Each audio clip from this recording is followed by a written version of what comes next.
अस्सलाम वालेकुम फ्रेंड्स, कैसे हैं आप? खैरियत से हैं? मुझे बताएं, आपको आवाज़ आ रही है?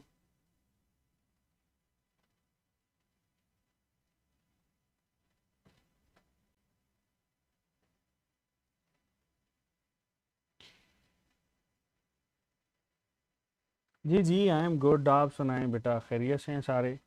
तबीयत ठीक है आप सबकी?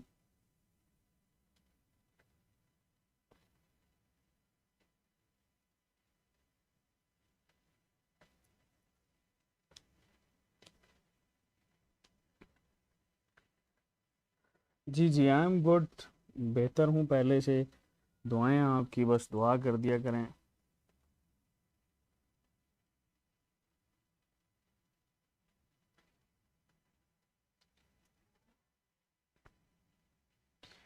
चलें जी। ओके बेटे, विदाउट वेस्टिंग एनी टाइम हम लोग सांसों को पूरा करते हैं। ये जो सांसों की बातें हम लोगों ने स्टार्ट की थी, ये देखो, हम लोगों ने स्टार्ट किया था रेस्पिरेटरी सिस्टम। ठीक है। और रेस्पिरेटरी सिस्टम में बेटे हम लोगों ने ये सबसे पहले इंटरनल एक्सटर्नल को डिस्कस किया, फिर हम लोगों ने इसमें नोज को डिस्कस किया। ठीक है। फिर फेरेंक्स को, लेरिंक्स को, और प्राइमरी सेकेंडरी टर्शरी ब्रोंकाई, फिर trachea bronchi, terminal bronchioles, respiratory bronchioles और एल्वुलर डक्ट को डिस्कस किया था। ठीक है जी। ओके। सो अब हम लोग स्टार्ट करेंगे इससे आगे।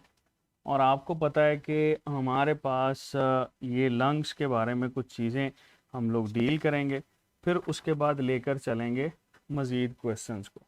तो सबसे पहले तो मुझे ये बताएं कि हमारे पास सपोज़ अगर एक एंटिटी है, हम यहाँ पे ना लंग्स बना लेते हैं, फिर उसके बाद आपसे ये सवाल पूछते हैं।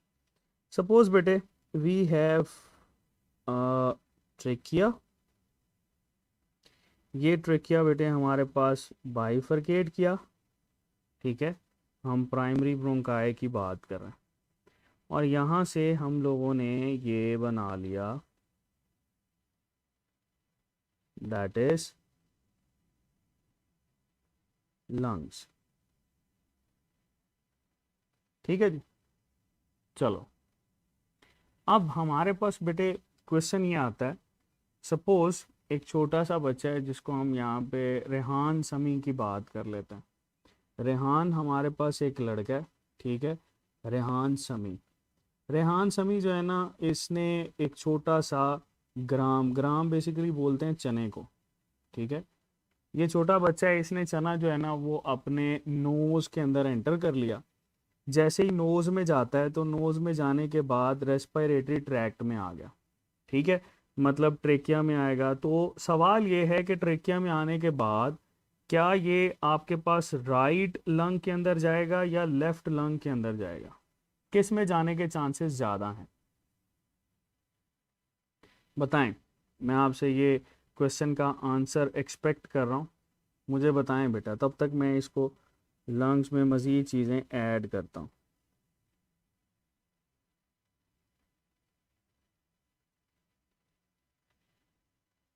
बताओ भाई।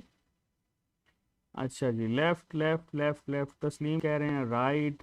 मोहम्मद रसूल कह रहे हैं राइट। अब्दुल्ला टॉक्स कह रहे हैं राइट।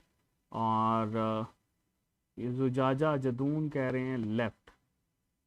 अच्छा जी, equal chances of each lung. Ayesha कह रही हैं एक ही जैसे चांसेस होंगे। अच्छा, बहुत इजी सा बेटे, ये देखो, हम लोग ना जब भी इन लंग्स को डिस्कस करते हैं तो हमारे पास ना एक बात जो कि बहुत क्लियर है, वो ये कि ये जो आपके पास नज़र आता है ना, हमें राइट लंग के 3 लोब नज़र आते हैं। There are 3 lobes. ठीक है। जबकि लेफ्ट लंग के 2 लोब नज़र आते हैं। दूसरा, ये जो आपके पास राइट लंग होता है, इसमें ये देखो, ये थोड़ा सा परपेंडिकुलर है, जबकि इसका जो ब्रोंकाई है वो थोड़ा सा हॉरिजॉन्टल है। So there will be maximum chances, यानी 4 में से 3 दफ़ा चांसेस ये हैं कि ये बेटा राइट लंग्स की तरफ मूव करेगा। और 4 में से 1 दफ़ा यानी 25% चांसेस हैं that it will move toward left lung. ठीक है। सो बेटे ये सिनेरियो बेस्ड क्वेश्चन अगर आपके पास आए तो बहुत इजी सा आंसर है कि हमारे पास चांसेस हैं राइट लंग्स के अंदर जाने के। उसकी वजह ये है बड़ा सिंपल सा कि राइट लंग्स जो होता है उसका साइज हमारे पास नॉर्मल में ज़्यादा होता है, और इसमें जो प्राइमरी ब्रोंकाई होता है बेटा वो हमारे पास परपेंडिकुलर होता है। ठीक है, चलें जी, रेहान को यही हम सजेस्ट करेंगे कि रेहान चीज़ें जो हैं जो जहाँ पे इस्तेमाल होने वाली हैं उनको वहीं पे इस्तेमाल करें। ऐसा नहीं है कि आप उसको जो है ना वो अपने नाक में डाल लें। ठीक है, तो इससे रेस्पिरेटरी सिस्टम का मसला हो सकता है। चलो जी, अब दूसरा हमारे पास एक जो हम लोगों ने यहाँ पर स्ट्रक्चर बेटे ड्रॉ किया है, that is known as pleura. ये हमारे पास रेफर किया जाता है प्लूरा या प्लूरल मेम्ब्रेन बोलते हैं। बेटे याद रखिएगा ये जो प्लूरल मेम्ब्रेन होती है that is a double membrane. एक पेराइटल होती है, दूसरी बेटे इसमें विजरल होती है। ठीक है, और इसमें दोनों लेयर्स के दरमियान में ना आपको ये फ्लूइड नज़र आता है बेटा। इस फ्लूइड को हम लोग बोलते हैं pleural fluid. That fluid is refer to as pleural fluid. ठीक है, और ये प्लूरल फ्लूइड बेटे हमारे पास क्या काम करता है, that acts as shock absorber. ये बेटे हमारे पास शॉक एब्जॉर्बर के तौर पर एक्ट कर रहा होता है। ठीक है, तो ये बात याद रखिएगा। हमारे पास बेटे फेफड़े जो होते हैं, 2 अदद फेफड़े अल्लाह पाक ने हमें रखे हुए हैं। ठीक है, अच्छा फिर यहाँ पर ये जो डिप्रेशन होता है, ये देखो हम अगर इस डिप्रेशन की बात करें जहाँ पे ब्लड वेसल्स इसमें एंटर होती हैं, दैट इज बेटे रेफर टू एज हाइलम। इसको हम लोग क्या बोलते हैं, that is refer to as hilum. ठीक है, ये बात याद रखना, इसको हम लोग हाइलम बोलते हैं। और यहीं पर आपको इसी एरिया के अंदर यहाँ पर बेटे हार्ट नज़र आता है, देयर इज हार्ट। ये हार्ट जो है वो आपके पास लेफ्ट लंग्स के बिल्कुल नीचे होता है, और लेफ्ट लंग के बिल्कुल नीचे होने की वजह से ही ये आपके पास लेफ्ट लंग जो है दैट इज स्लाइटली हॉरिजॉन्टल। ठीक है जी, तो ये स्लाइटली बेटे हमारे पास हॉरिजॉन्टल हो रहा होता है। अच्छा जी, इससे ऊपर हम लोगों ने पढ़ा था सरफेक्टेंट। ये देखो हम लोगों ने पढ़ा था इस पे सरफेक्टेंट रिलीज होता है, और सरफेक्टेंट क्या काम करता है, that basically reduces surface tension. अगर आपके पास प्री मेच्योर बर्थ होती है तो रेस्पिरेटरी डिस्ट्रेस सिंड्रोम होगा। प्री मेच्योर बर्थ क्या है, ऐसे बच्चे जिनमें गेस्टेशन पीरियड कंप्लीट ना और 7 मंथ में ही वो दुनिया में आ जाएं, तो उनको ज़्यादातर बेटे हमारे पास रेस्पिरेटरी डिस्ट्रेस सिंड्रोम होता है। उसमें बेटे आपके पास जो बच्चे हैं वो प्रॉपरली सांस नहीं ले पाते, और अल्टीमेटली बेटे वो सरवाइव ही नहीं करते। ठीक है जी, चलो अब यहीं पर हम लोगों ने ये डील करना है इसके रेस्पिरेशन को, तो हम बेटे इसको इसके मसल्स को ड्रॉ कर लेते हैं। ठीक है जी, चलो मसल को ड्रॉ करते हैं। हमारे पास बेटे इसमें जो मसल्स हैं they are mainly 2 skeletal muscle हमारे पास रोल प्ले करते हैं। एक बेटे ये है that is known as diaphragm. ये बेटे हमारे पास डायाफ्राम कहलाता। ठीक है, याद रखना ये जो डायाफ्राम है ना दैट इज बेटे स्केलेटल मस्कुलर शीट। ये हमारे पास स्केलेटल मस्कुलर शीट होती है, इसमें राउंड और रेडियल जो हैं वो मसल्स पाए जाते हैं। ठीक है, दूसरा हम इसकी साइडों पे बनाते हैं। सपोज मैं ये कहता हूँ कि भाई हमारे पास यहाँ पर एक बोन है, और उस बोन को किससे बनाएं बताओ, रेड कलर से तो यहाँ पे नज़र ही नहीं आएगा आपको। हम इसको बना लेते हैं सपोज येलो कलर से। ठीक है, यहाँ पर सबसे पहले आपको ये जो बोन नज़र आती है that is refer to as clavicle. ठीक है, ये हमारे पास बोन का क्या नाम है, दैट इज क्लेविकल। अब आपके पास बेटे ये बात क्लियर होनी चाहिए, ये देखो ये जो एपेक्स है ना ये वाला पार्ट, ये लंग्स की एपेक्स कहलाती है। ठीक है, एपेक्स ऑफ लंग्स। तो अगर आपसे ये पूछा जाए कि एपेक्स ऑफ लंग्स जो हैं ये क्लेविकल से ऊपर मौजूद होते हैं या नीचे मौजूद होते हैं, तो आपको बिल्कुल क्लियर नजर आ रहा है पिक्चर के अंदर कि ये बेटे क्लेविकल से ऊपर जाते हैं। ठीक है, they are upward to clavicle, clavicle के ऊपर बेटे ये हमारे पास मौजूद होते हैं। ठीक है, चलो हम यहाँ पर कुछ और बोन्स बना लेते हैं। सपोज ये कट फॉर्म में मैं बोन्स बना रहा हूँ। ठीक है, ये बात याद रखना, ये जो बोन्स होती हैं they are refer to as, क्या हम लोग नाम देते हैं बेटे इनको, बताओ, ये कॉस्टल बोन्स कहलाती हैं। रिब्स जो होती हैं ना, इनको हम लोग लेबल करते हैं एज कॉस्टल बोन्स। ये बेटे हमारे पास कॉस्टल बोन्स कहलाती हैं। कॉस्टल बोन्स के दरमियान बेटे आपको जो मसल्स नजर आते हैं ना, उन मसल्स को हम लोग लेबल करते हैं इंटरकॉस्टल मसल्स। कॉस्टल बोन्स के दरमियान आपको जो मसल्स नजर आते हैं उनको बेटे हम क्या लेबल करते हैं, इंटरकॉस्टल मसल्स। चलो अब जरा इन मसल्स को देख लेते हैं। मैं ये कहता हूं कि भाई हमारे पास ये मसल्स हैं, ये ब्लू कलर से मैं बना रहा हूं। ठीक है, दे आर इंटरकॉस्टल मसल्स। बेटे याद रखना, ये जो इंटरकॉस्टल मसल्स होते हैं ये हमारे पास दो कैटेगरीज में डिवाइड होते हैं। एक होते हैं एक्सटर्नल इंटरकॉस्टल मसल्स, और बेटे एक हमारे पास होते हैं इंटरनल इंटरकॉस्टल मसल्स। तो एक्सटर्नल हैं और इंटरनल इंटरकॉस्टल मसल्स होते हैं। इन्हीं मसल्स को बेटे हम लोग डील कर रहे होते हैं।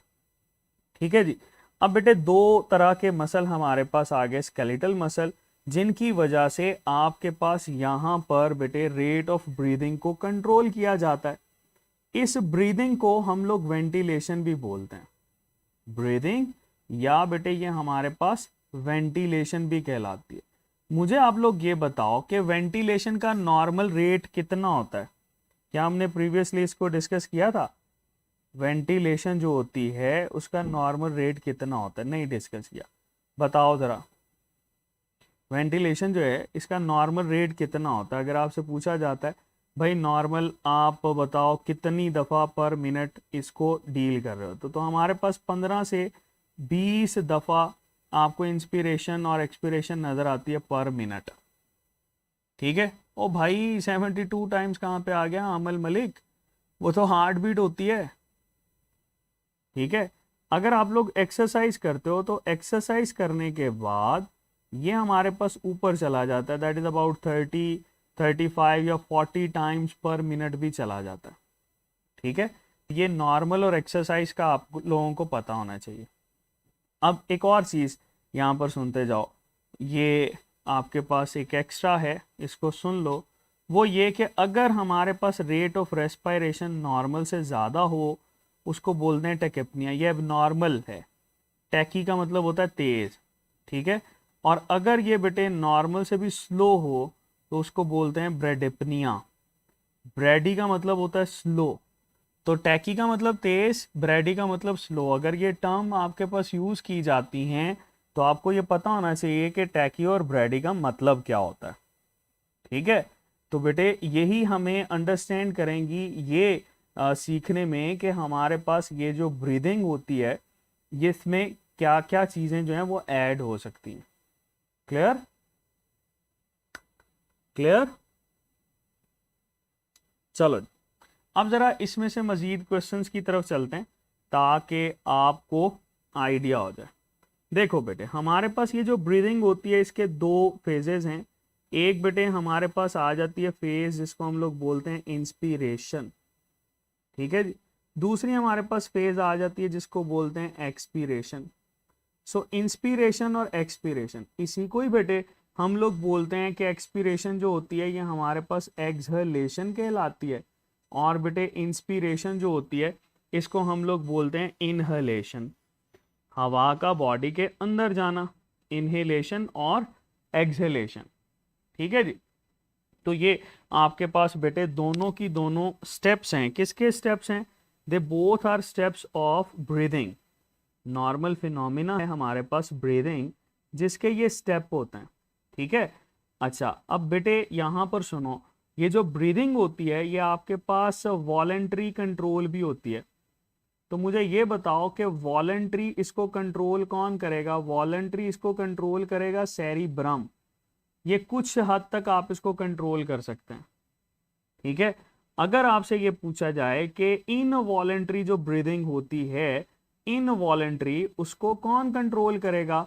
तो इनवॉलंटरी को बेटे कंट्रोल कर रहा होता है मेड्यूला ऑब्लोंगेटा, ब्रेन का हिस्सा।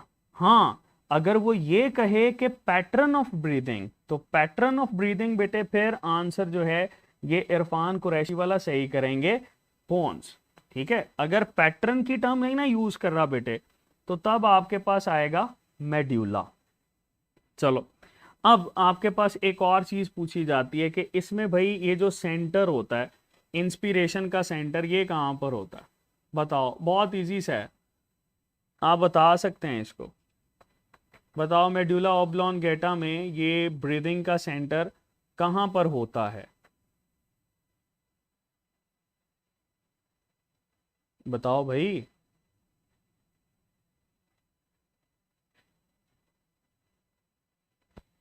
हाँ, सही सही, इरफान कुरैशी कह रहे हैं सही सही। अच्छा, दोबारा से सुनो बेटे इरफान, आपने पोन्स बोला था ना, तो पोन्स जो है ना ये हमेशा पैटर्न को डील करते हैं। Pattern of involuntary movement is controlled by pons. देखो, इंस्पिरेशन, इंस्पिरेशन में आप लोगों ने याद रखना है कि मेड्यूला ऑब्लोंगेटा की जो वेंट्रल सरफेस होती है ना, या ventral part of medulla oblongata, मैं वेंट्रल पार्ट ऑफ मेड्यूला लिख रहा हूं, सो ये आपके पास सजेस्ट करता है इंस्पिरेशन का सेंटर, ठीक है। एक्सपीरेशन का सेंटर कहां पर होता है? ये बेटे डॉर्सल साइड पे होता है एंड लेटरल साइड पे। तो एक तो हमारे पास ये चीज पूछी जाती है, dorsal and lateral sides of medulla. अगर आपसे पूछा जाए तो ये किसको बेटे कंट्रोल करता है? ये एक्सपीरेशन को कंट्रोल कर रहा होता है या एक्सहेलेशन को कंट्रोल कर रहा होता है। चलो, अब इसमें कौन कौन से मसल्स शामिल होते हैं, मसल्स को डील करते हैं। मसल में सबसे पहले बेटे हमारे पास आ जाता है डायाफ्राम।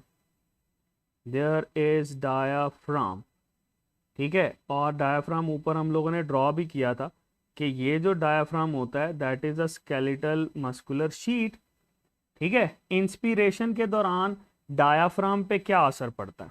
आप लोगों ने ये याद रखना है कि ड्यूरिंग इंस्पिरेशन, जब भी इंस्पिरेशन को डील करोगे तो डायाफ्राम क्या करेगा?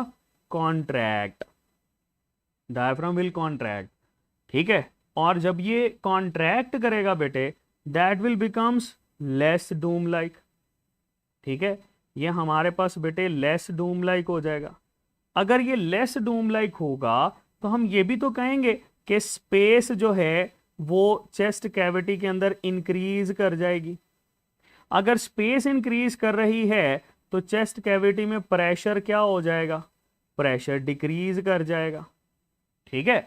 दूसरी तरफ चलो, अगर वो कहता है कि एक्सपीरेशन हो रही है तो बेटे डायाफ्राम यहां पर रिलैक्स करेगा, रिलैक्सेशन होगी इसकी। और अगर ये रिलैक्स कर रहा है तो it will become more Doom like, ये हमारे पास बेटे ज्यादा डूम लाइक हो जाता है, ठीक है। और यहां पर स्पेस क्या हो जाती है? कम के ज्यादा। अगर ये ज्यादा डूम लाइक होगा तो लोअर एंड पे बेटे ज्यादा फोर्स लगाएगा ना, तो स्पेस हमारे पास यहां पर क्या हो जाएगी? कम। और अगर स्पेस कम है बेटे तो प्रेशर हमारे पास इंक्रीज करेगा और हवा बॉडी से बाहर। तो सिंपल इज दैट, बहुत आसान सा है। जब भी ये कॉन्ट्रैक्ट करेगा, ये सारे के सारे फिनोमिना जो हैं, एयर मूव करेगी कहां से कहां? इन्वायरमेंट से बॉडी की तरफ। तो इन्वायरमेंट से जब भी बॉडी की तरफ मूव करेगी ना एयर, तो ये आपके पास बेटे इंस्पिरेशन कहलाती है। और अगर प्रेशर ज्यादा होता है तो इसका मतलब यह है कि बॉडी से एयर जो है वो इन्वायरमेंट की तरफ जा रही है, तो बेटे ये वाला फिनोमिना हमारे पास क्या कहलाएगा?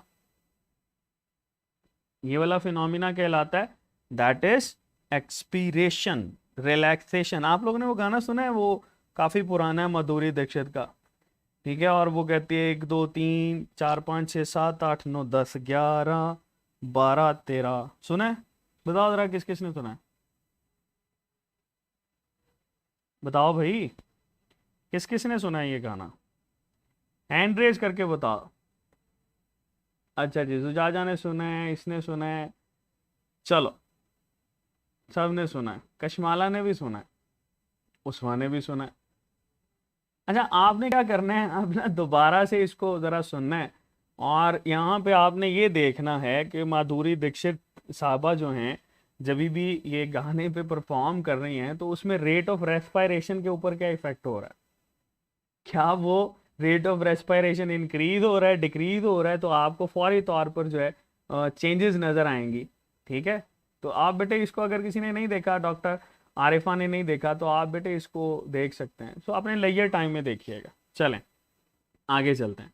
हमारे पास बेटे डायाफ्राम के बाद मसल्स आ जाते हैं। मसल में हम पहले डील करेंगे एक्सटर्नल इंटरकॉस्टल मसल्स। कौन से डील करेंगे? External intercostal muscles. ठीक है जी, चलो एक्सटर्नल इंटरकॉस्टल मसल जो होते हैं ना बेटे, ये सेम परफॉर्म करेंगे जैसे डायफ्राम है।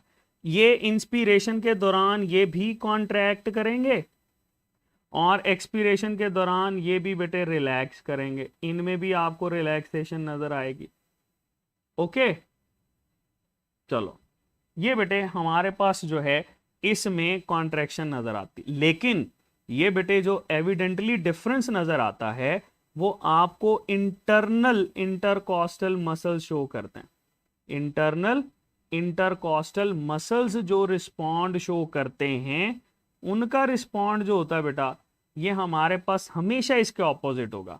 यानी इंटरनल इंटरकॉस्टल मसल्स ये एक्सटर्नल के ऑपोजिट, यानी जब एक्सटर्नल कॉन्ट्रैक्ट करेगा तो ये रिलैक्सेशन कंडीशन में आ जाएंगे, रिलैक्स करेंगे। जब भी एक्सटर्नल रिलैक्स करेगा तो बेटे ये कॉन्ट्रैक्शन शो करेंगे, कॉन्ट्रैक्ट हो रहे होंगे। क्लियर? चलो ये बेटे आप लोगों ने इसमें याद रखना है, डायाफ्राम है, इंटरकॉस्टल मसल हैं, और एक्सटर्नल आपके पास इंटरकॉस्टल मसल्स होते हैं। तो ये जब भी आप इसमें इसको डील करते हो ना कि इंटरनल मसल्स हैं, आउटर मसल्स हैं, ठीक है, और आपके पास प्रेशर कहाँ से कहाँ कम होता है, और लंग्स के ऊपर क्या हो रहा होता है, ये चीज़ें याद रखनी है। ये चीज़ जो कि आप लोगों ने अक्सर पढ़ी होगी कि ब्रीदिंग जो है ना, ये हमारे पास एक passive phenomena. You have studied that breathing is a passive phenomena. ठीक है, लेकिन ओवरऑल देखें तो इंस्पिरेशन के अंदर समहाउ एनर्जी तो अप्लाई होती है। ठीक है, चलो आपने क्या करना है, इसमें स्टेटस ऑफ लंग्स को याद रखना है। इंस्पिरेशन के दौरान ये एक्सपैंड करते हैं, इंस्पिरेशन के दौरान मैं यहां पे लिख देता हूं, पैसिव एक्सपेंशन होती है। There is passive expansion of lungs. ठीक है जी, एक्सपीरेशन के दौरान ये हमारे पास क्या करते हैं, पैसिव रिकॉइलिंग हो रही होती है ये लंग्स की, पैसिव रिकॉइलिंग बेटे ये हमारे पास शो करते हैं। ठीक है, सो पैसिव एक्सपेंशन, पैसिव रिकॉइलिंग बेटे, दैट इज समथिंग इंपॉर्टेंट जो कि आप लोगों ने याद रखना है। ओके हो गया, तो ये बेटे हमारे पास ब्रीदिंग का फिनोमिना हम लोगों ने पढ़ा। ठीक है, सो आई होप ब्रीदिंग का फिनोमिना जो है ये आपके पास क्लियर है। ठीक है जी, चलो आगे चलते हैं। आगे बेटे हमारे पास ट्रांसपोर्ट ऑफ गैसेस। ठीक है, नेक्स्ट टॉपिक हमारे पास क्या है, that is transport of gases. चलो मुझे ये बताओ कि कौन कौन सी गैसेस जो हैं ये फॉलो कर रहा होता है, ट्रांसपोर्ट ऑफ गैसेस को डील करते हैं। ठीक है, तो मेनली तो बेटे ये दो आपके पास बेटे गैसेस को डील करता है, एक है ऑक्सीजन, दूसरी है कार्बन डाइऑक्साइड।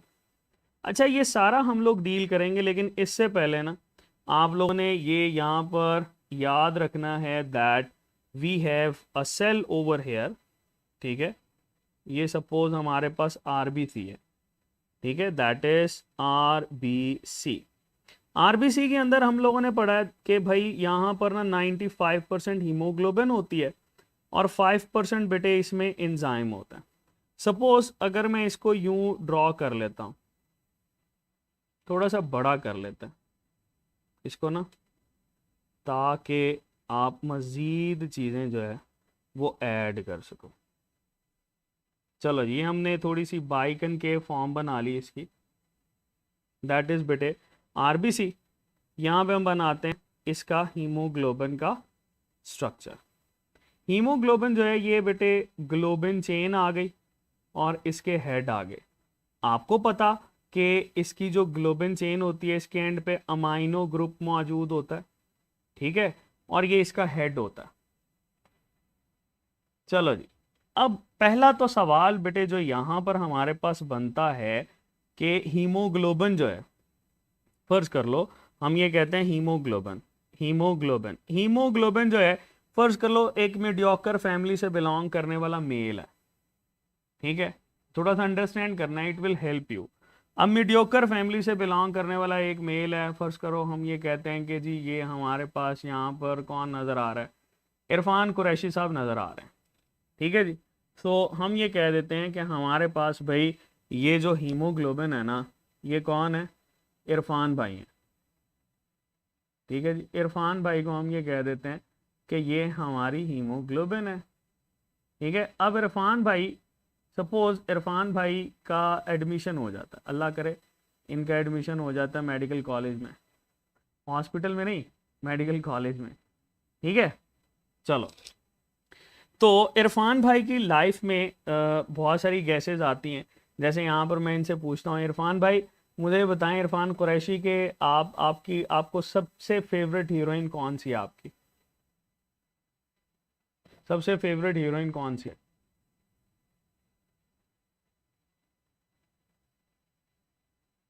जी इरफान बताओ, जल्दी बताओ, जल्दी जल्दी बेटे।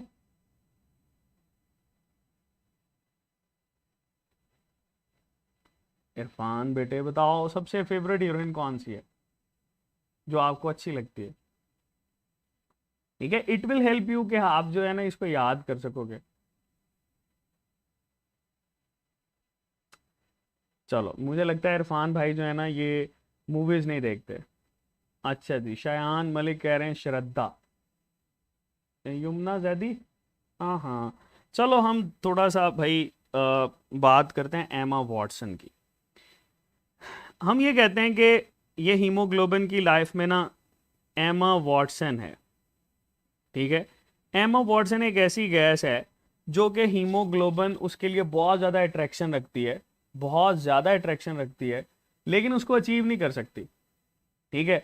फर्ज करो इरफान भाई का एडमिशन हो जाता है, इरफान भाई जाते हैं मेडिकल कॉलेज में, वहाँ पे इनको जो है वो कुछ और गैसेस नज़र आती हैं और उस गैस को हम कह देते हैं कार्बन डाइऑक्साइड।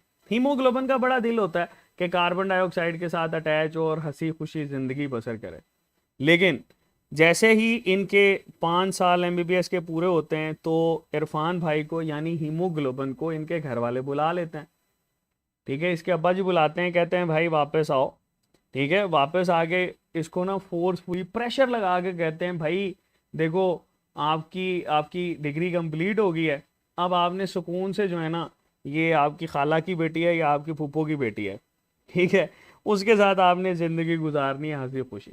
अक्सर ऐसे ही होता है, ठीक है। सब ख़त्म, ठीक है, सब ख़त्म हो गया, आरिफा शहजाद कह रही है सब ख़त्म। चलें जी, देखो 3 आपके पास हैं, एक है एमा वॉटसन। एमा वॉटसन कभी भी अचीव नहीं होती और बेटे हम इसको नाम दे देते हैं कार्बन मोनोऑक्साइड का।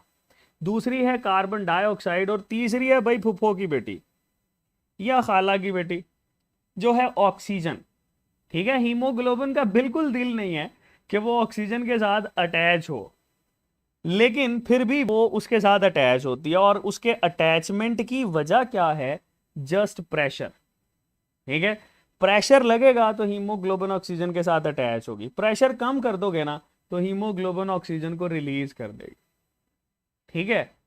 ओके, तो अब आपको क्या बात समझ में आई? आपको ये बात समझ में आई कि हमारे पास भाई जो सबसे ज़्यादा अफिनिटी होती है वो कार्बन मोनोऑक्साइड के लिए होती है, फिर कार्बन डाइऑक्साइड के लिए होती है, और फिर लास्ट पे किसके लिए होती है? ऑक्सीजन के लिए होती है। इरफान तो मारे हो गया। चलें जी, अल्लाह पाक इरफान को जो है ना वो आ, अच्छा जी, हाँ हाँ इरफान नॉटी बॉय। चलें वापस आते हैं, ये तो हमारे पास क्लियर हो गया। ठीक है, अब बेटे ये जो हीमोग्लोबिन आप लोगों ने डिस्कस की, यहां से सवाल ये आता है कि भाई ये हीमोग्लोबिन, मतलब हम इसको रेड कलर के साथ बनाते, हीमोग्लोबिन जब ऑक्सीजन के साथ अटैच होती है तो हम इसको बोलते हैं ऑक्सी हीमोग्लोबिन, ऐसी है ना, that is refer to as oxy haemoglobin. सवाल ये है कि ये जो ऑक्सीजन है ये हीमोग्लोबिन के किस एंड पे होती है? सर पे सवार कर दिया जाता है ऑक्सीजन को, ऑक्सीजन को सर पे सवार कर दिया जाता है भाई प्रेशर लगा के, और ऑक्सीजन भाई हीमोग्लोबिन के सर पे सवार हो गई। ठीक है, और ये बेटे इसका सर, ये ऑक्सीजन, ये ऑक्सीजन, ये ऑक्सीजन, चार मॉलिक्यूल जो है ना घर वालों ने प्रेशर के साथ इस पे लगा दिए। तो जब भी आपके पास ये क्वेश्चन आए कि ऑक्सीजन हीमोग्लोबिन के साथ कहां पे अटैच होती है, तो आपने क्या कहना है? ये सर पे सवार हो जाती है। ठीक है, और प्रेशर के साथ, इसको हम लोग बोलते हैं oxy haemoglobin, and that is giving bright red colour. जहां पर भी बेटे ये आपको ऑक्सी हीमोग्लोबिन नजर आएगी तो ये ब्राइट रेड कलर देगी। चलो आगे चलते हैं, हम ये कहते हैं कि ये जो हीमोग्लोबिन है ये अटैच हो गई कार्बन मोनोऑक्साइड के साथ। अब सवाल ये है, कार्बन मोनोऑक्साइड, कार्बन मोनोऑक्साइड कौन थी? एमा वाटसन थी। ठीक है, एमा वाटसन थी, और वो भी अचीवेबल नहीं है लेकिन आपके दिमाग में तो रहती है। तो आपने ये बताना है कि भाई जब भी कार्बन मोनोऑक्साइड की अटैचमेंट की बात आएगी तो कार्बन मोनोऑक्साइड बेटे कहां पर अटैच होती है? कार्बन मोनोऑक्साइड अटैच होती है इसके हेड के साथ। ठीक है, तो बेटे जब भी आपके पास ये अटैच हो तो इसको बोलते हैं carboxy haemoglobin, that will be refer to as carboxy haemoglobin. ठीक है, दैट इज कार्बोक्सी हीमोग्लोबिन। चलो आगे चलते हैं, एक और है हमारे पास भाई, ये हम लोगों ने हीमोग्लोबिन को जब भी डील करते हैं कि ये हीमोग्लोबिन भाई कार्बन डाइऑक्साइड के साथ अटैच होती है, तो सवाल ये है कि कार्बन डाइऑक्साइड के साथ कहां पर अटैच होती है, या कार्बन डाइऑक्साइड हीमोग्लोबिन के कहां पर अटैच होती है? क्या कार्बन डाइऑक्साइड हेड पे अटैच होती है, या कार्बन डाइऑक्साइड टेल पे अटैच होती है? तो बेटे याद रखना, कार्बन डाइऑक्साइड हमेशा इस अमाइनो ग्रुप के साथ अटैच होती है। तो होगा क्या, जब भी ये अमाइनो ग्रुप के साथ अटैच होगी तो हमारे पास बेटे ये बन गया कार्बोक्सी अमाइनो या कार्ब अमाइनो हीमोग्लोबिन, क्योंकि आपके पास ये अमाइनो ग्रुप के साथ अटैच है, इसको बोलते हैं कार्ब अमाइनो हीमोग्लोबिन।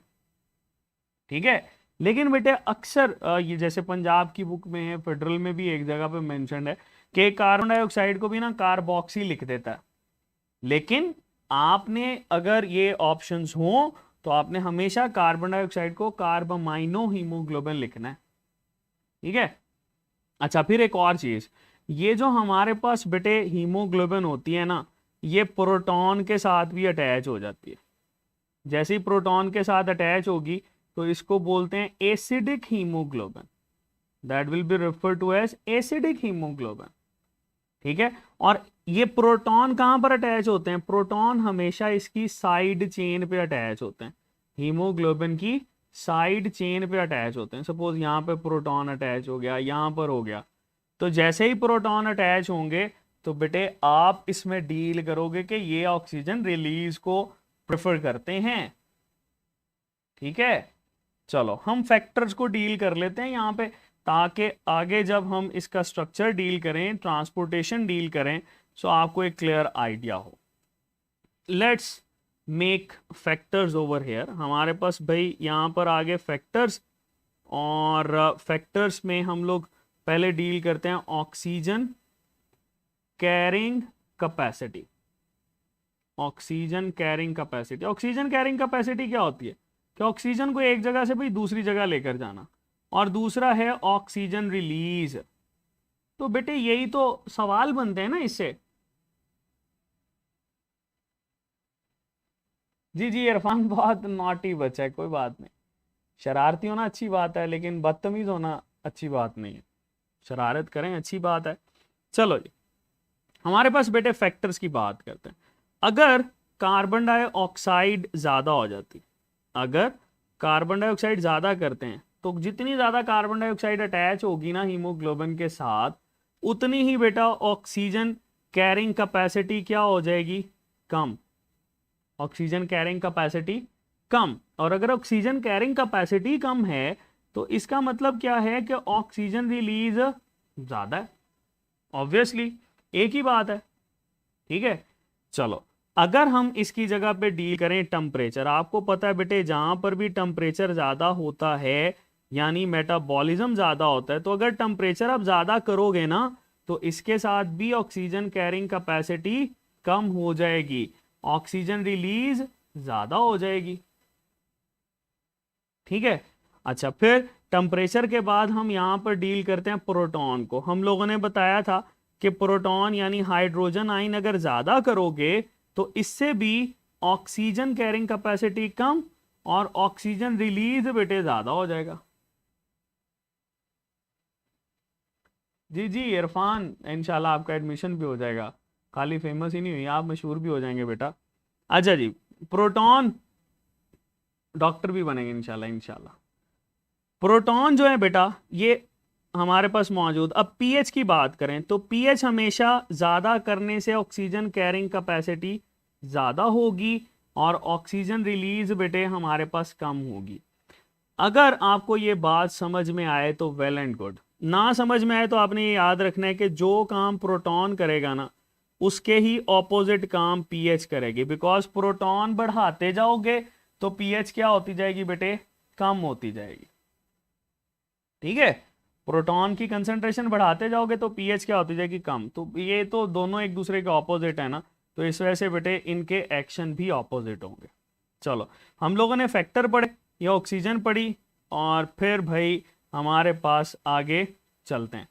अच्छा, जब तक मैं ये फिगर बनाता हूँ मुझे ये बताओ कि आप लोगों ने कभी ये सुना है कि सर्दियों के अंदर जो है ना वो एक घर में चूल्हा जलता रह गया और उस चूल्हा जलते रहने की वजह से 3 बच्चे और एक शौहर जो है वो जहाँ बक हो गए और ख़ातून जो है वो तशवीशनाक हालत में हस्पताल मुंतकिल हो गई।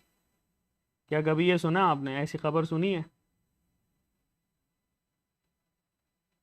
ठीक है, बताओ क्या आपने कभी ऐसी खबर सुनी है?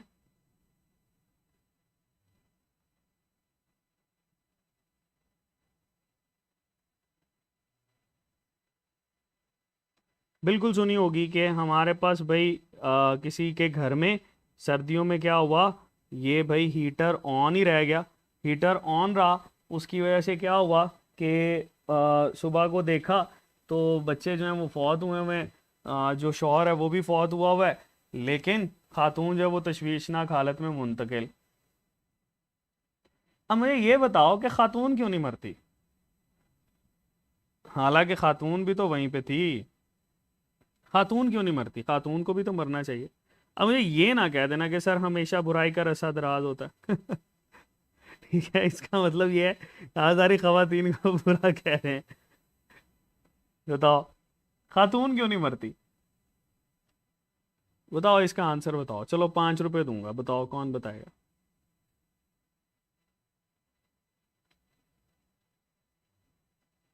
वो दूसरे कमरे में थी, अच्छा जी, आरिफा कह रही है दूसरे कमरे थी।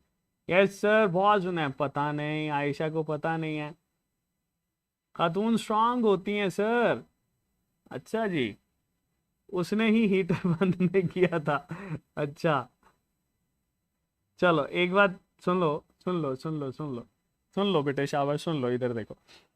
जब भी खातून जो है आप जब इस तरह की न्यूज़ सुनते हैं तो उसमें खातून इस वजह से नहीं मरती कि खातून जो है ना किचन का काम करती है, तो किचन में जब भी वो चूल्हा ऑन करती है, गैस ऑन करती है, तो समहाउ उसकी उसके अंदर जो कार्बन मोनोऑक्साइड होती है, मीथेन होती है, वो उसके ना लंग्स के अंदर टॉलरेंस बढ़ा देती है, ठीक है, टॉलरेंस बढ़ा देती है, तो उसके फेफड़ों की टॉलरेंस ज़्यादा हुई होती है, इस वजह से वो सरवाइव कर जाती है। लेकिन मेल के अंदर और बच्चों के अंदर ये टॉलरेंस नहीं होती, इसी वजह से वो मर जाते हैं। जैसे आप लोगों ने पिछले साल ही पढ़ा होगा, सुना होगा बल्कि ये खबर, मरी के अंदर बहुत सारे वहाँ पर जो हैं वो कुछ स्याह जो थे वो फंस गए, और भाई उनकी जो है ना वो शदीद बर्फबारी के अंदर डेथ हो गई। सुना था ना आपने? वो क्यों था? वो कार्बन मोनोऑक्साइड की वजह से। Carbon monoxide is a silent killer, खामोशी से मार देती है। ठीक है जी, चलें जी, अल्लाह पाक आप सबको अपने हिफ्ज़ो अमान में रखे। देखते हैं, सबसे पहले बेटे हम लोग ऑक्सीजन की ट्रांसपोर्टेशन देखते हैं। ऑक्सीजन यहाँ से एंटर, ये बेटे आती है और that gets enter into the haemoglobin. पहला सवाल बेटे जो कि यहाँ पर आता है वो ये कि ऑक्सीजन की ट्रांसपोर्टेशन कैसे होती है। ऑक्सीजन ट्रांसपोर्टेशन कैसे होती है बेटे? याद रखना, ऑक्सीजन का 97% तक हिस्सा जो है वो हीमोग्लोबिन ट्रांसपोर्ट करती है, और 3% हिस्सा फ्री प्लाज्मा ट्रांसपोर्ट कर रहा होता है।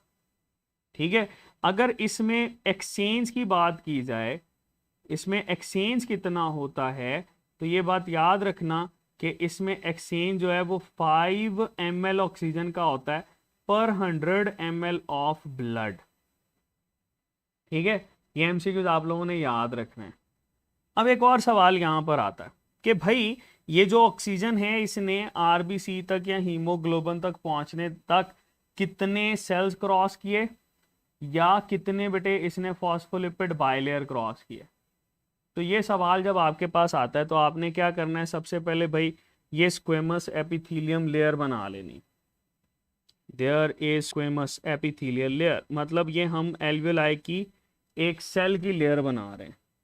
ठीक है, एल्वियोलाई के एक सेल की लेयर बना रहे हैं, और एल्वियोलाई के एक सेल से आपको ये भी आइडिया क्लियर हो गया कि ये हमारे पास भाई स्क्वेमस एपिथेलियम से बने होते हैं।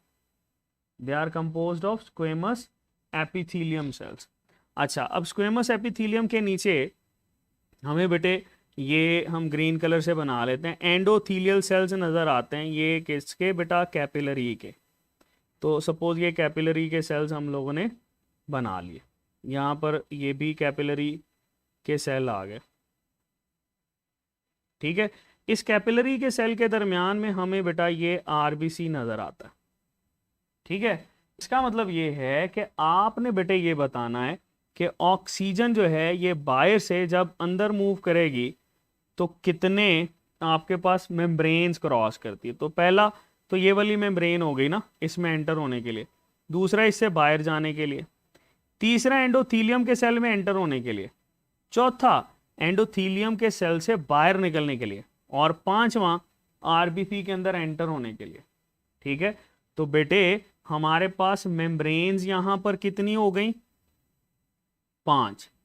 बताना है आपने, मेम्ब्रेन्स जो हैं ये 5 क्रॉस करता है हीमोग्लोबिन तक पहुंचने के लिए।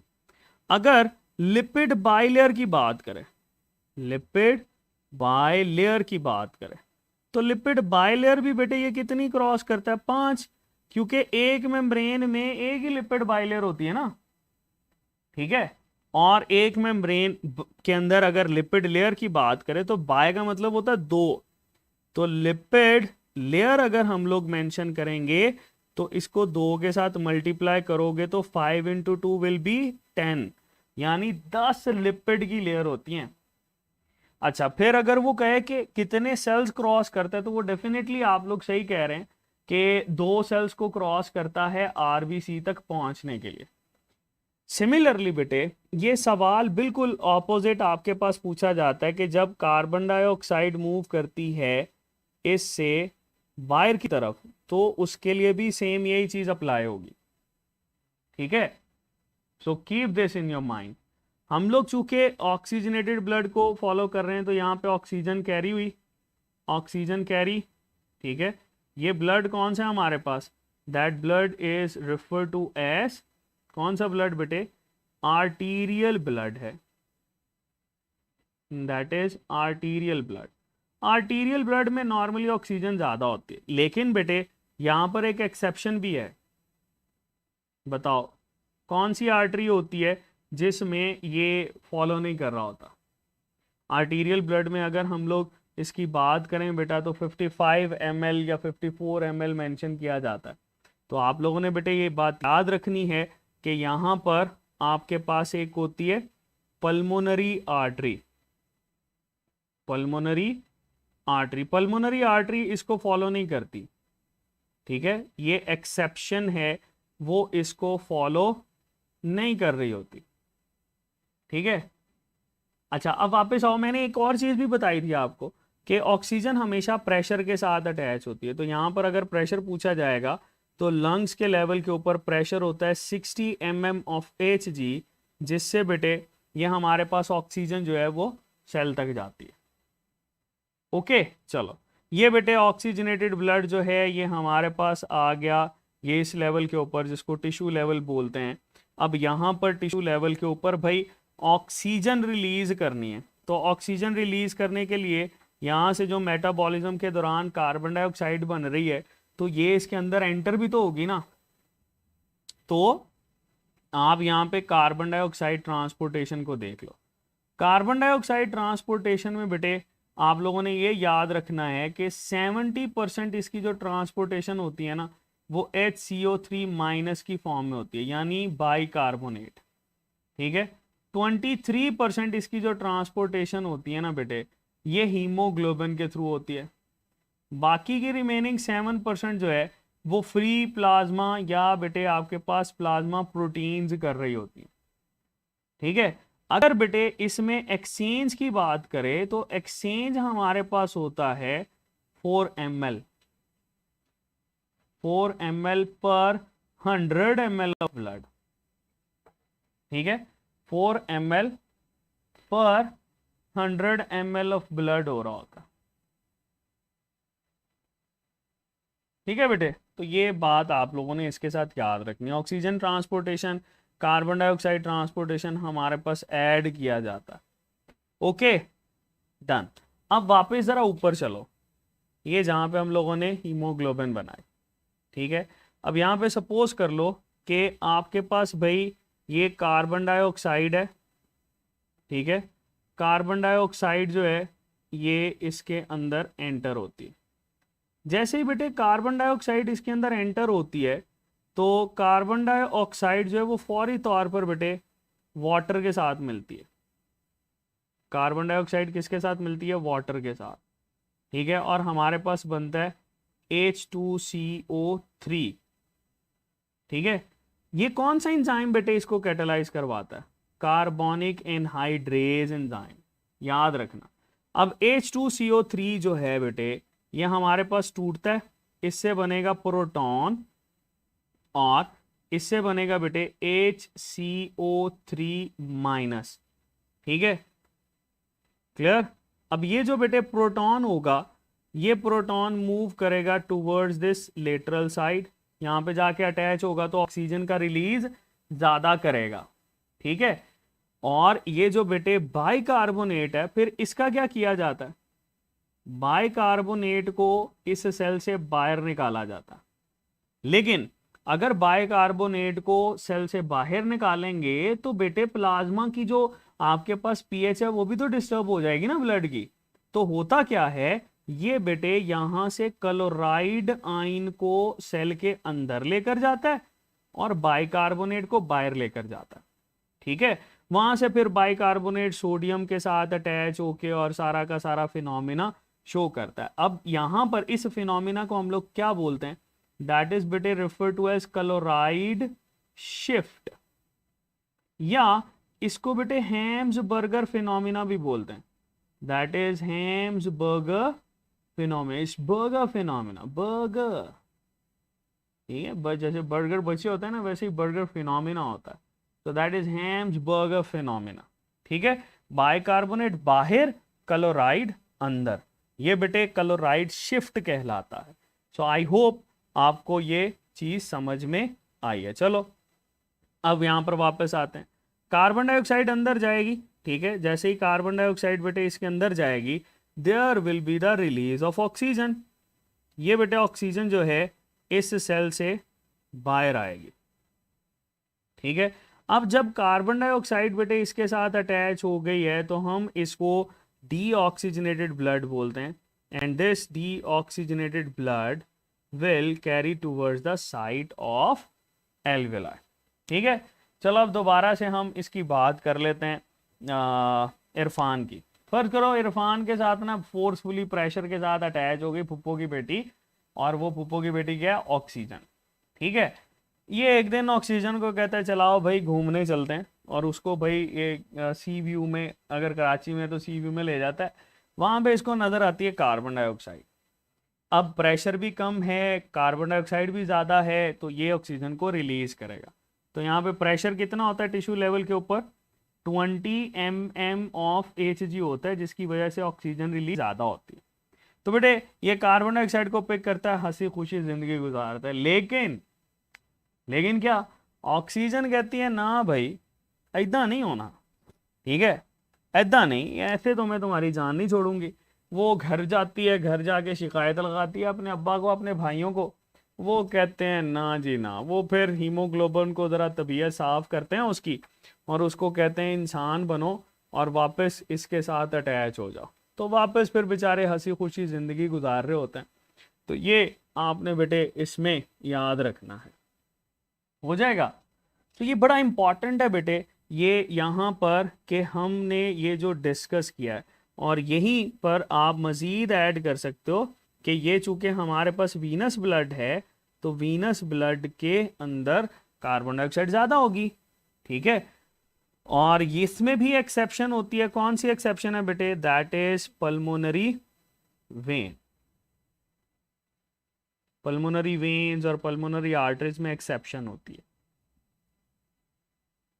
गुड हो गया। चलें जी, शायहान मलिक, शायहान बहुत हंस रहा है। चलें जी, ये बेटे हमारे पास हो गई इसकी ट्रांसपोर्टेशन। आप लोगों ने ऑक्सीजन कार्बन डाइऑक्साइड की ट्रांसपोर्टेशन पढ़ ली है, ठीक है। अब हमारे पास छोटे छोटे टॉपिक रह गए हैं, 3 टॉपिक रह गए हैं छोटे छोटे, जिसको हम लोग डील करेंगे। पहला टॉपिक हमारे पास बेटे इनहेल्ड और एक्सहेल्ड एयर को हम डिस्कस करेंगे, लेकिन आप उससे पहले पिगमेंट्स देख लो। मुझे ये बताओ कि हमारे पास पिगमेंट्स कितने होते हैं भाई। We have 2 kind of pigments, and the first one is refers to as myoglobin, ठीक है जी।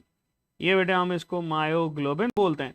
दूसरा हम लोग बोलते हैं हीमोग्लोबिन। ओके जी, ओके।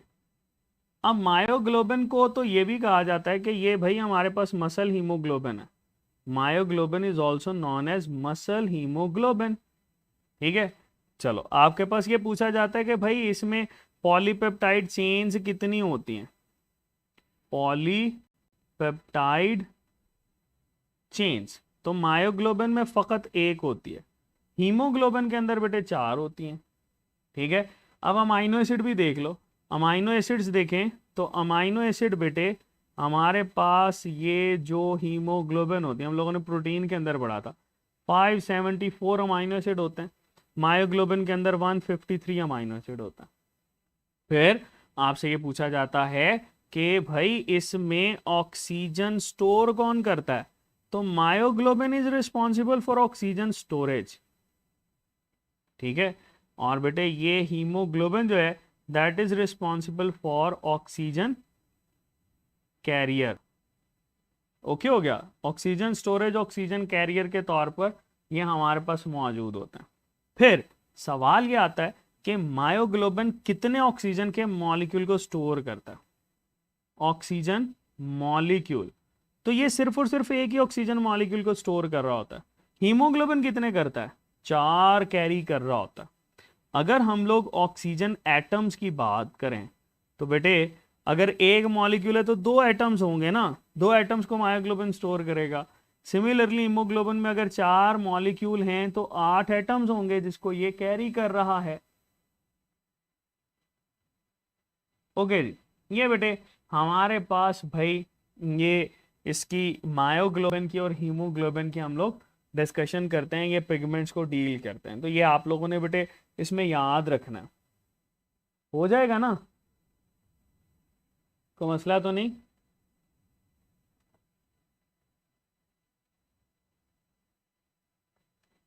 हाँ चलो, अच्छा चलो, इसी सवाल को अगर वो पूछता है कि ऑक्सीजन की ज़्यादा कैपेसिटी किस में होती है, तो जो बेटे ऑक्सीजन ज़्यादा आपके पास मॉलिक्यूल या एटम स्टोर कर रहा है, तो इसकी ऑक्सीजन की कैपेसिटी ज़्यादा है, ठीक है। जबकि मायोग्लोबिन की ऑक्सीजन कैपेसिटी क्या है, कम है। ओके, तो कैपेसिटी को भी आप लोग बेटे यहाँ पर अप्लाई कर सकते हो।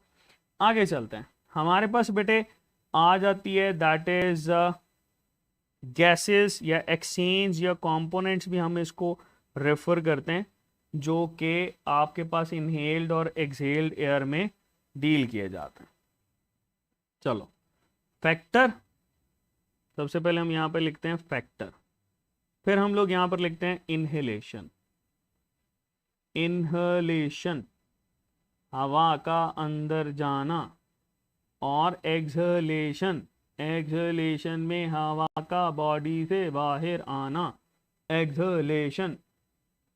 बेटे सिंधी मुझे आती नहीं है, अगर आप मुझे सिखा देंगे तो मैं ज़रूर सिंधी भी सीख लूँगा, हर कोई सारी उम्र सीखने के अमल में ही होता है। चलो, सबसे पहले हम बेटे यहाँ पे ऑक्सीजन देखते हैं। ऑक्सीजन जो होती है इनहेलेशन में ऑलमोस्ट 21% हम इसको डील करते हैं, एक्सहेलेशन में बेटे ये 16% होती है। एक्सचेंज कितना हुआ फिर, 5% का। तो बेटे ये बात याद रखना, जब भी आप इसमें एक्सचेंज की बात करते हो तो इसके दौरान एक्सचेंज हमारे पास कितना है, दैट इज जस्ट 5%, 5% तक एक्सचेंज है। एक बात और याद रखना, सी लेवल के ऊपर ना, सी लेवल के ऊपर आपको पता है सी लेवल पे इसका जो कैरिंग होती है वो 20 ml होती है पर 100 ml, ठीक है। अगर ये 20 ml मैक्सिमम होता है, अगर वो कहता है 19.6 ml है, तो बताओ कितने परसेंट सेचुरेटेड है। तो 19.6 को 20 पे डिवाइड करो, 100 के साथ मल्टीप्लाई करो, तो 98% के करीब सेचुरेशन आती है। तो आपको कोई भी बेटे ये बताएगा वैल्यू, उसको 20 पे डिवाइड करके 100 के साथ मल्टीप्लाई करोगे तो वो उसकी सेचुरेशन बता देगा। आगे चलते हैं, carbon dioxide. Carbon dioxide inhaled में बेटे 0.04% होती है, एक्सहेल्ड में सीधा सीधा भाई 4% तक ये होती है। अच्छा, मेरा सवाल बड़ा आसान सा भैया आपसे, वो ये कि एक्सहेल्ड एयर में इनहेल्ड एयर के लिहाज से भाई कितने टाइम जो है ये आपके पास सेचुरेटेड है, कितने टाइम सेचुरेटेड है, हाँ, how many times it is saturated, बताओ। 100 टाइम्स, ठीक है। ये जो एक्सहेल्ड एयर होती है ना, that is 100 times saturated as compare to inhaled, because इस 0.04 को 100 के साथ मल्टीप्लाई करोगे तो 4% आएगा। ओके हो गया। चलो, हमारे पास बेटे बात करते हैं वाटर की। अच्छा, उससे पहले आपने नाइट्रोजन भी तो पढ़ी है। नाइट्रोजन दोनों में सेम होती है, 79% इसमें, 79% इसमें। अगर नाइट्रोजन कोई रोल प्ले नहीं कर रही तो इसका काम क्या है, क्यों बॉडी के अंदर लेकर जाते हो, just to maintain partial pressure. ये बेटे पार्शियल प्रेशर को मेंटेन कर रहा होता है। आगे चलते हैं, पानी। वाटर जो होता है इनहेल्ड के अंदर वेरिएबल है, बिकॉज ये डिपेंड करता है आपके सराउंडिंग के इन्वायरमेंट में। जैसे आजकल हब्स के मौसम है। जी जी आरिफा बेटे क्या पूछ रही हैं आप, बिल्कुल बेटे मैं अभी दोबारा रिपीट कर देता हूँ, परेशान ना हो।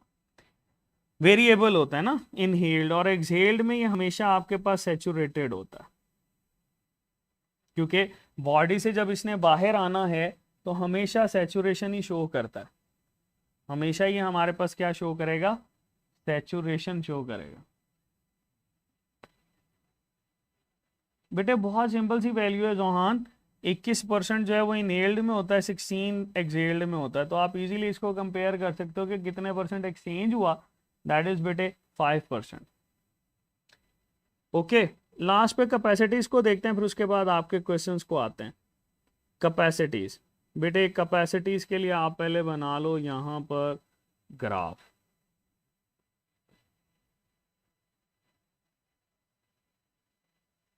आने ग्राफ बना लिया, ठीक है। अब इस ग्राफ में आपने सबसे पहले भाई ऐड किया, भाई हमारे पास जो है ये जो वैल्यू इसमें होती है मैक्सिमम, दैट इज ये 0 ml इससे लेकर 6000 ml तक, यानी 6 लीटर तक हो सकती है। तो ये आपके पास क्वेश्चन आता है लंग्स की मैक्सिमम कैपेसिटी कितनी होती है, 6 लीटर। पंजाब के बच्चों ने 5 लीटर पढ़ा है, लेकिन बेटे आपने आंसर ये 6000 ml ही लगाना, ठीक है। अच्छा, देयर इज अ वॉल्यूम जो कि बेटे आपके पास थ्रू आउट एक्सचेंज नहीं होता, और उसको हम लोग बोलते हैं दैट इज बेटे डेड वॉल्यूम, ठीक है। इस वॉल्यूम की स्पेस कितनी होती है बेटे, 1200 ml से लेकर 1500 ml तक होता है, या 1600 ml भी मेंशन करते हैं, ठीक है। ये वो है जिसको बेटे हम लोग रेजिडुअल वॉल्यूम बोलते हैं, दैट इज रेजिडुअल वॉल्यूम। ये रेजिडुअल वॉल्यूम वो होता है जो कि जितना मर्जी आप कोशिश कर लें ये बाहर नहीं जाता, ठीक है। एक वो होता है बेटा जो कि आपके पास ये नॉर्मली आपकी बॉडी बेटे इनहेल्ड एक्सहेल होने के दौरान ये बेटे शो करती है, इसको हम लोग बोलते हैं tidal volume, that is refer to as tidal volume. और इसकी जो आपके पास वैल्यू होती है वो 500 ml तक होती है, ठीक है जी। तो ये आप लोगों ने बेटे 2-3 वैल्यूज याद रखनी है कि मैक्सिमम लंग्स कैपेसिटी कितनी होती है, that is 6000 ml maximum lungs capacity, okay. तो बेटे ये आपके पास कुछ चीज़ें हैं जो कि आप लोगों ने याद रख। अब वापस आते हैं कुछ चीज़ों की तरफ। अच्छा बेटे ये सुनो, डॉक्टर आरिफा ने पूछा था कि 19.6 वाला बता दें। बेटे अगर वो बताता है कि आपके पास एक वैल्यू है कि 19.6 ml जो है ये आपके पास प्रेशर, सॉरी एक प्रेशर है जिस पे 19.6 ml जो है ये हमारे पास ऑक्सीजन है। सैचुरेशन बताओ, 19.6 को आप 20 पे डिवाइड करोगे, 100 के साथ मल्टीप्लाई करोगे तो 98% सैचुरेशन आएगी। जैसे अभी रिसेंटली कोविड गुजरा है तो उसमें आप लोगों ने ऑक्सीजन सैचुरेशन को लाजमी तौर पर डील किया, ठीक है। बेटे अगर 6000 नहीं ना आता फरवा मरियम तो आप 5000 ही करेंगे, लेकिन अगर 5 लीटर और 6 लीटर है यानी 5000 ml और 6000 ml है, किसी एक को चूज करना है तो आप 6000 ml को चूज करोगे, ठीक है जी। चलो ये बेटे हमारे पास था गैसियस एक्सचेंज,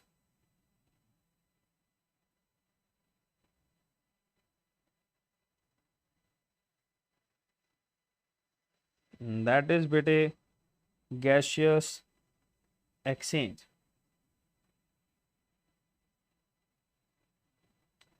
जी बेटे कैसा रहा आज का लेक्चर आपका, सही था, समझ आई? हाँ, इम्पोर्टेंट तो यही करता है, मैटर करता है ना कि क्या आपको समझ आई है कि नहीं आई। हाँ जी बेटे, ये रेस्पिरेटरी सिस्टम जो है ये हमारे पास तमाम शुद्ध हुआ, ठीक है। सांसों के मामलात हम यहीं पे ख़त्म करेंगे, खाने पीने के मामलात हमने डाइजेस्टिव सिस्टम में किए थे और सांसें हमने यहाँ पे की।